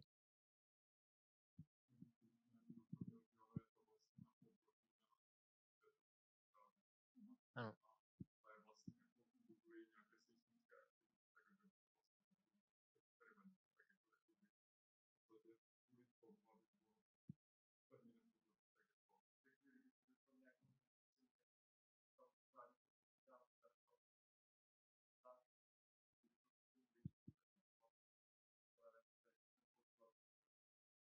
A jenom když... Přesně tak. A jenom ono to tam možná nebylo vidět, ale s tím plánovaným FCCčkem, tak tam se chystají podkopat jezero třeba. Tak to je takový zajímavý, že dálnici tam nepostaví, ale tunel pro fyziky možná ano. To trošku přeháním, ale v úzovkách to takto je. Ano.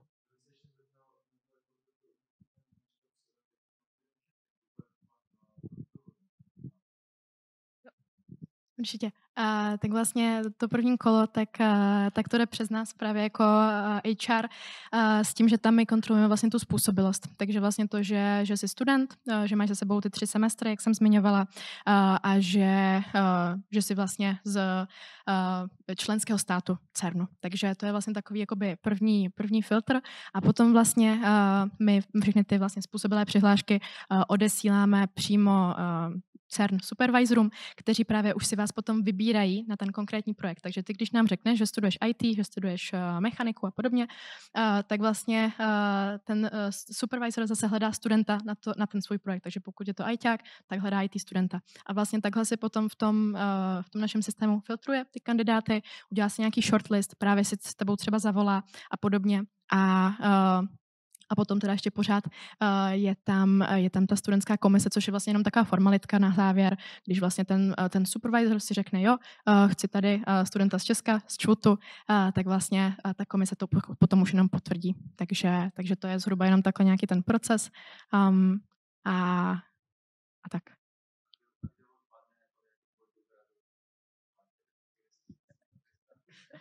Těch 10 000 bylo jenom na tom Summer Student programu, jinak to je u toho Technical Student programu, tak tam už je tolik není.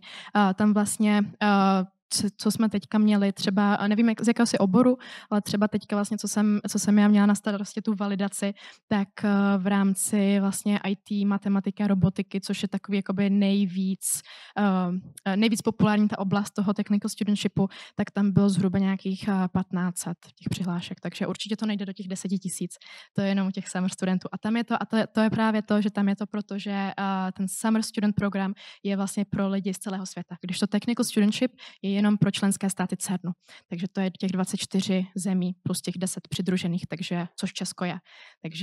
Takže potom ty čísla taky pro ten kontext. Ale tak. Taky. Kdyby tě cokoliv ještě potom zajímal, tak přes LinkedIn ráda. Posloucháme?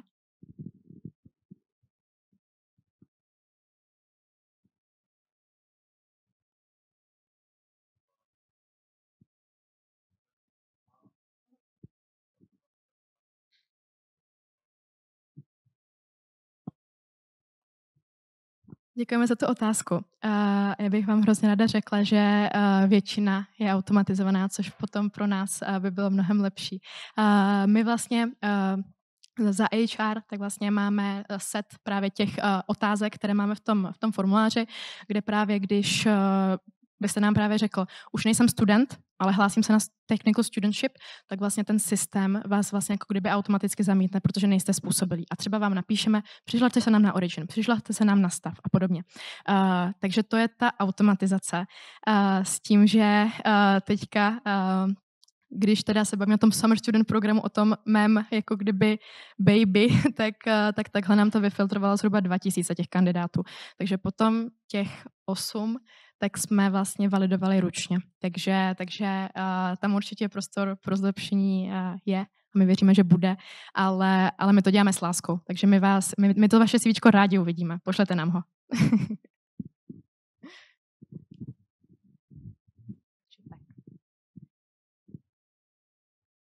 Určitě.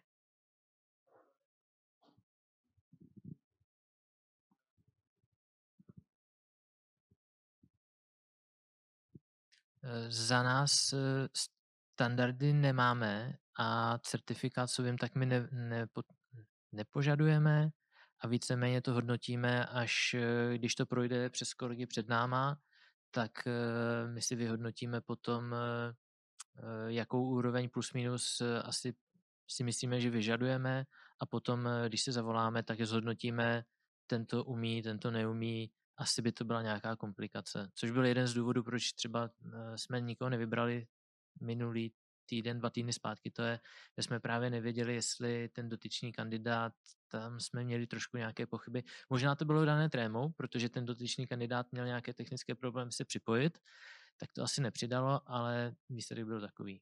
Takže za nás certifikáty nejsou potřeba. Asi když je doloží, tak jako super, ale nejsou vyloženě nutné.